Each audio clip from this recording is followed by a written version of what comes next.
அதிமுக மாவட்ட செயலாளர்கள் பொறுப்பிலிருந்து விடுவித்தும் புதிதாக சிலரை அந்த இடத்திற்கு நியமித்தும் கட்சியின் பொதுச் செயலாளர் ஜெயலலிதா உத்தரவிட்டுள்ளார்.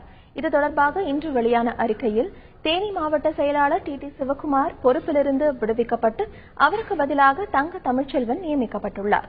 திண்டுக்கல் மாவட்ட செயலாளர் பதவியிலிருந்து நத்தம் விஸ்வநாதன் பதவி பறிக்கப்பட்டு அவருக்கு பதிலாக மருதராஜ் நியமிக்கப்பட்டுள்ளார். திருவண்ணாமலை மாவட்ட செயலாளர் பதவியிலிருந்து முக்கூர் என் சுப்பிரமணியத்திற்கு பதிலாக தூசி கே மோகன் நியமிக்கப்பட்டுள்ளார்.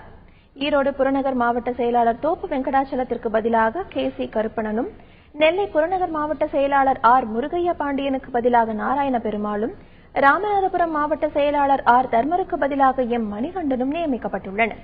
கன்னியாகுமரி மாவட்ட செயலாளர் தளவாய் சுந்தரம் பொறுப்பிலிருந்து விடுவிக்கப்பட்டு விஜயகுமாரும், சேலம் மாநகர் மாவட்ட செயலாளர் பொறுப்பில் வெங்கடாச்சலம் நியமிக்கப்பட்டுள்ளார்.